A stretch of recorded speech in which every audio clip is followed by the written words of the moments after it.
Nandito tayo sa Bantayan Town, sa aming main town. Ano lang natin yung plaza natin, beautiful Bantayan. Lakad tayo dito sa gym. Yan. Sa labas to, yung plaza na namin dito sa Bantayan. Yung old church, yun yung makikita natin. Yan. Punta tayo doon mamaya. Doon sa plaza. Ikot muna tayo dito sandali. Medyo inano na yung mga garden nila dito ng konti. Ayan. Ayan, ano na. Doon tayo mamaya sa Bantayan Plaza. Malaki-laki dito plaza dito sa amin. Ayan. Ayan. Ang ganda dito, ikot-ikutan, ikot-ikot, tapos punta tayo dito.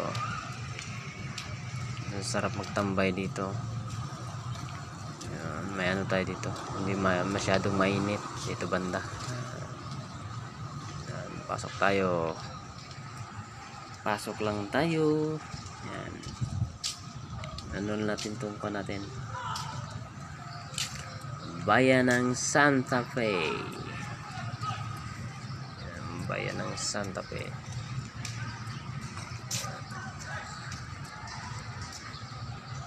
Sila nagbabasketball, oh. Lapit-lapit tayo ng konti doon mamaya. Ano tayo,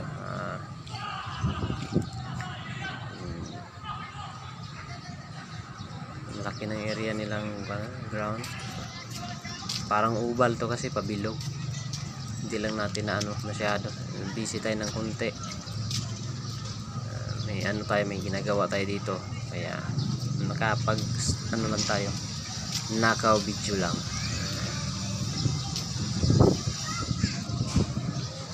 Tayo ano na, yan yung entrance ng highway, saka pupunta doon. Yan, paikot doon. Dito ano talaga mga garden. Yan ang monumento ni Rizal. Yan. Maganda dito pumunta pag gabi, pero masyadong malayo sa amin to. Ngayon hindi masyadong maraming tao. Yan. Dahil klase. Ito sa mga Biyernes at saka Sabado at saka Linggo, maraming tao dito pumupunta. Maraming nagdi-date din dahil ano hindi naman siya masyadong madilim, hindi rin masyadong mailaw, tamang-tama lang. Doon lang banda sa may gym yung mailaw. Lakad-lakad lang tayo dito. Ayan, ano natin ang area ng plaza nila. Laki kasi ng plaza nila. Yan, mga ano na, pinakamatandang mga bahay na yan.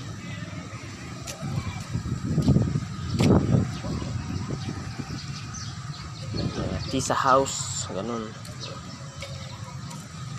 Dito tayo banda. Ang ganda pa pagka-trim ng halaman, no? Dito tayo, ikot-ikot lang tayo dito, ikot-ikot. Kapag makapunta kayo dito, punta kayo dito sa Bantayan. Yun yung ano nila, gym nila. Yan, Coliseum nila. May naglalaro doon kanina. Tsaka dito tayo, punta tayo, malapitan dito kunti. Simula to dito nagbabasketball hanggang kasi 5 ng madaling umaga, tsaka tapos to mga ano na, ako na tuloy-tuloy yan. Mga ano, driver ng ano, padjak, at saka yung driver ng tricycle naglalaro dyan, mga estudyante pagtanghali. Ano pala to ngayon, 9 in the morning pa lang, kaya hindi masyadong maraming tao. Nabakante tayo ng konti, kaya nag-ikot-ikot tayo. Maya maya dito tayo, punta tayo sa loob ng church. Okay, let's go.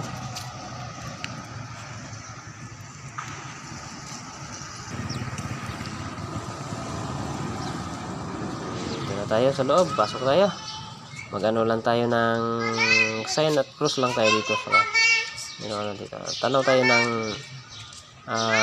magandang ceiling nila. Cross lang tayo. In Jesus name. Amen. Yan. Tahimik ngayon. Ang laki ng simbahan dito.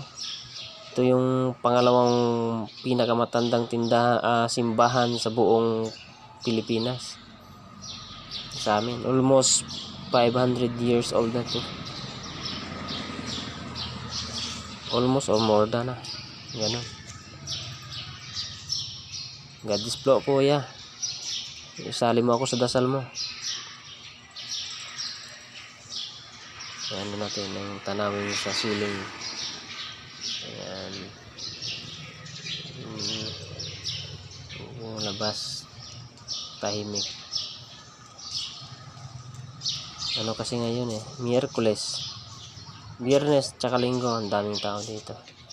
Ayan na natin. Si Pedro kalungsod. Diyan na, nalagay na nila. Hindi na natin mentionin yung iba dahil hindi natin yung iba doon.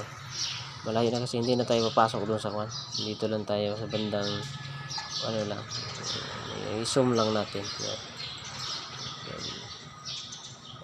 One of the tourist spot na rin tong simbahan namin dito sa proper ng island namin, ang Bantayan Church. Ito na. Okay.